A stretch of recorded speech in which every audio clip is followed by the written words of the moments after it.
Welcome back to another video. Soil here, and today I want to talk about rectangle pattern. We're going to see how we correctly identify this pattern and how we effectively trade based on rectangles. Stay tuned and let's get started. As the name indicates, this pattern looks like a rectangle. Rectangles are also called trading ranges, flat market, consolidation period, or congestion area that some traders use to describe or refer to this pattern. In this video, we just call it rectangle. In the core of this pattern, which is a rectangle, we have two parallel lines that make the top and bottom of our rectangle. For drawing any line, we need at least 2 points. So to draw the bottom line, we need at least 2 swing lows, approximately at the same level. And for drawing the top line, we need at least 2 swing highs, approximately at the same level.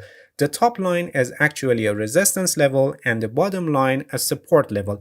And please pay attention that they are not necessarily a line and they can be a zone. If you're not familiar with support and resistance levels and how to correctly identify and draw the lines, I have a video on this. I also put the link in the description of this video and I recommend you to watch it later because support and resistance levels are the essential part of technical analysis. Alright, getting back to our rectangle. Rectangle is a continuation pattern, which means that it forms in the middle of a trend. It's actually a pause in the middle of a trend, and after that, the trend continues. Actually, the pattern is complete when a breakout happens, so we wait for the breakout, and it can happen either up or down, but statistically, there is more probability to have the breakout in the direction of the prior trend. As I said, the pattern is complete when the breakout happens, and we don't determine the direction of the breakout beforehand. So for this pattern, the first thing that must exist is a trend, a prior trend. And please pay attention, the more mature the trend, I mean the longer the trend in place,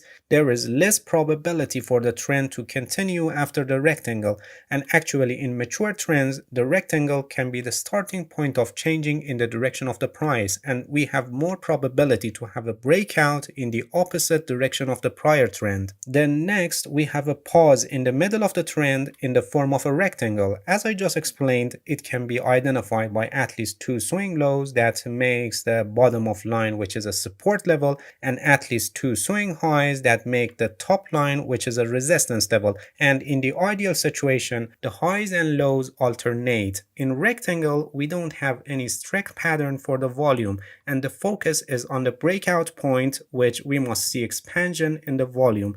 Increasing of the volume when the rectangle is developing rarely happens, and most of the time we see the volume in spiral moves depending on its advancing to resistance level or its declining to support level, or we may see it declines when the pattern is developing. If the volume gradually declines when the rectangle is forming, it makes the rectangle neutral and it's better to see considerable expansion on the breakout. And if you have the volume in spiral move, you can analyze the volume to see if you have more volume on advances to resistance level or more volumes on declines to support level. This can give you some signals on the future direction of the breakout, but as I said, we wait for the breakout, and these patterns in the volume is just used for more confirmation of our trading decisions. And also pay attention that the longer the pattern, the stronger it becomes. It means that the longer these support and resistance levels hold and the rectangle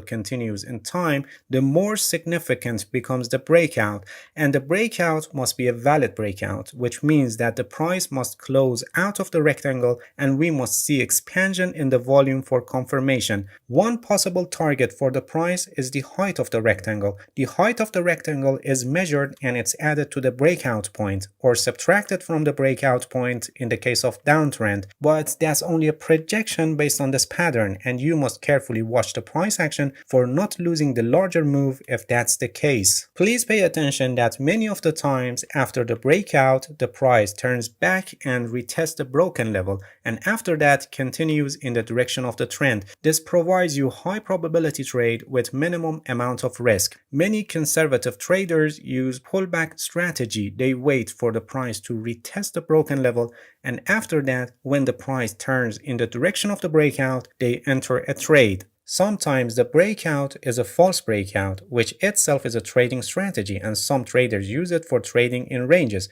You must also consider this when trading on the breakout points. Most of the time, this happens when the breakout is not a valid breakout. For example, you may not see significant increase in the volume, or the closing candle may not be significant. That's because of these false breakouts that conservative traders prefer to wait for a pullback and retest of the broken level to enter a trade with higher probability of not getting caught in a false breakout. And traders can also take advantage of the rectangle itself for trading in the cases that the rectangle is well developed. You can effectively take advantage of the bounces and falls for short-term profits, but you must pay attention that you are in a consolidation period and finally a breakout happens in either direction, and you must prepare yourself and have the required measures for your risk management strategy to limit your losses for that case. And I must repeat this again one more time, that having a rectangle in the middle of a trend doesn't necessarily mean that this is a continuation pattern and we're going to have a breakout in the direction of the prior trend.